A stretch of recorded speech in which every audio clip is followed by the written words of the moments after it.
Atong pili dira. Wow. Natudog ko ayo.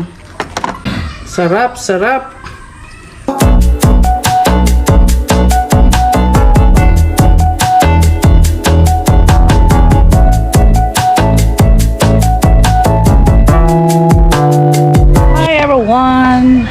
Good afternoon. I just came from work and I have seen that my dragon fruits are already ripened. See there guys, there is a lot. So it's time for me to harvest our dragon fruit. I have one here outside. Here is it. Yes, yes, yes. There guys. Kaayo. So big dragon fruit. Oh, kagid ka salon. Grabe. Shout out sa taganahan ani. Umok na kayo siya guys. Ito na punta sa other punuan guys. We have other punuan over there. It's time for me to harvest. Mao ni siya ang mga flowers nga akong giihap-ihap last time. So natay duha diha before we will get this. 1 2 3 4 5 6 7 8. Asa to sudlanan? Ano to? Sudlanan. I will get bilig isa. Direta maguna guys. Kay sayon ra kuhaon. Hay. Pa.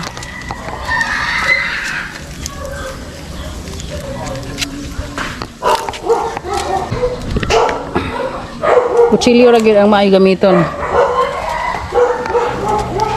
Agay, sakit, sakit, Pakita sakit din sa camera. Kana yung humukuha. Ay, kita. Corn again. Hinog na gid kay siya.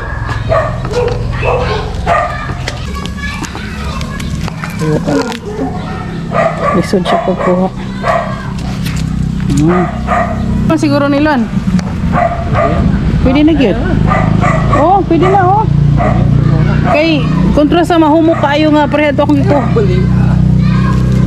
Agay. Oh, napaday diri guys. Meron pa dito guys. Hindi na ako maabot. Okay, look here. Meron pa dito. Meron pa. Tingnan mo guys, sa isang punuan dalawa. Dalawa ang bunga. Adjot lang. Kay naglisod ko. Lisod-lisod yun siya guys. Tuyok ko na nga guys. Oh, dara. Wow.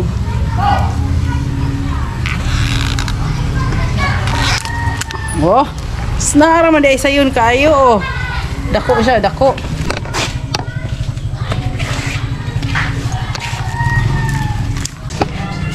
So ito na lahat ang harvest namin guys. Asa pa man ka mangita ana? Kana pa imong paliton? Pila na ni siya ka kilo? This is almost or around 3 kilos. So 130. Diri sa syudad 150. 450 na. So asa pa ka libre ang 450 diri guys. May ra gid ani na atay tanom. Shout out kasi ganahan ani. Oh.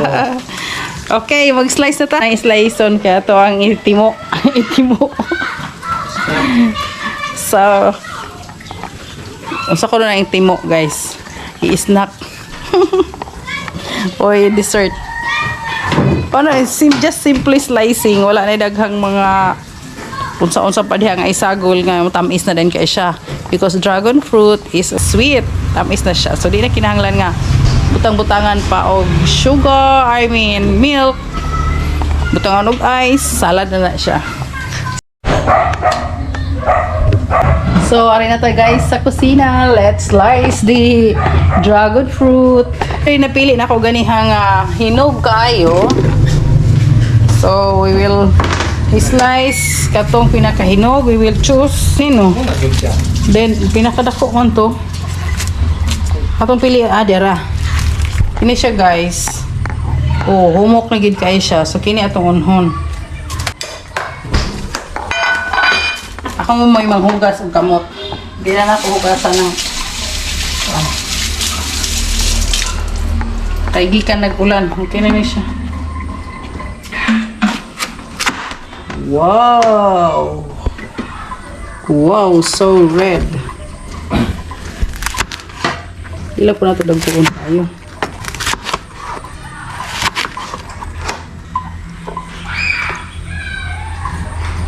Kini lang sa guys. Oh. Sarap, sarap. Di ko na ba kung masarap ba? Totoo bang masarap?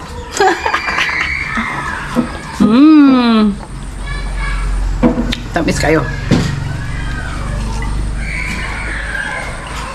Hi guys, so for today's harvest, fruit harvest, it's not only the dragon fruit, but when we check our sarsap tree, we already have one ripe sarsap over there, the guyabano sarsap or guyabano.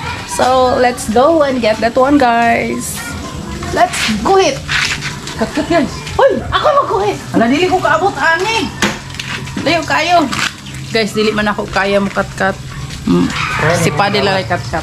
Mudawat ra ko.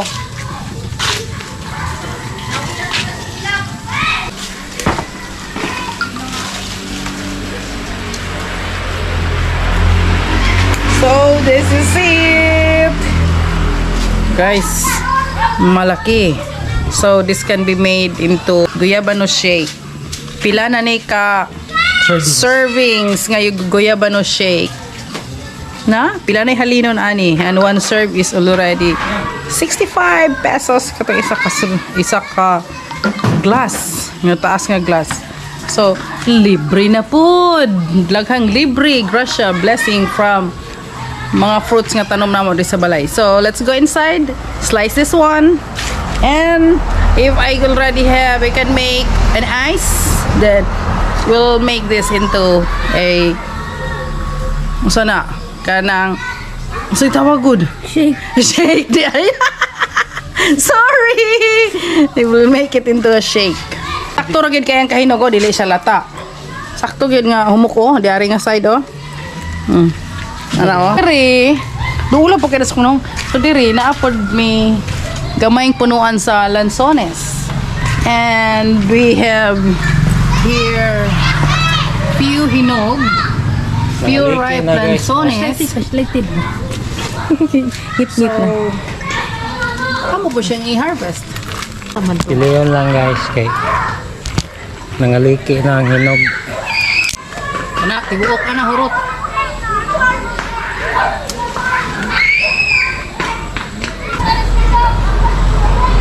Hiniraan mo. Kapit to. Apot.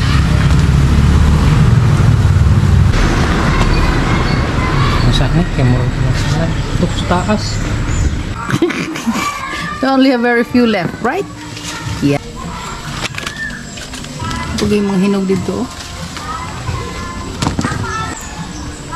Yung anak ragyad taon. Siguro ba?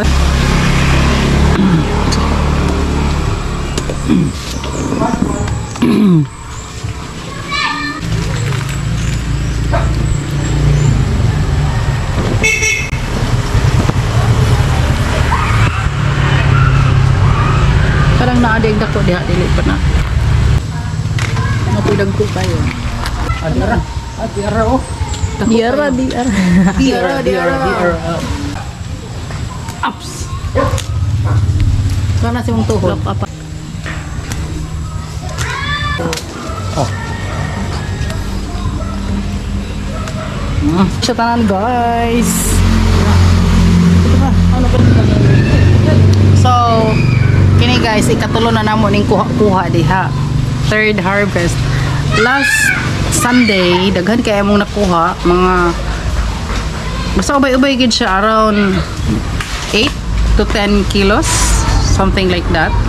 Then we share it to our relatives. Nga naara diri sa naman ko siya bunga. Gamay If you- nga, 10 kilos yung ka. If you are asking anong gagmay kay siya, lungkong ni siya. Kasi yan yung itsura, pero tamis ni siya yun. Wala. Ito nang iipon sa atong dragon fruit. Ito na. So guys, mauna na tanan among na-harvest. Pila ni siya ka? 8? 9? 10, 5, 8, 10 ka dragon fruit. And this is already around 3 kilos. This is 130 to 150 per kilo. Save na yung 450. Here, this is 65 pesos per serving sa guyabano shake. Pila naman ni siya ka serving. Save na po. And this one, mahal man ang kilo ani. Kay gamay pa man kaayo ang available in the market. Wala na lungkong, tamis. Di na kinahanglan mo palit. Kay napod may this one. Mga 1 kilo, 1.5 or 2 kilos for this. Time to tilaw.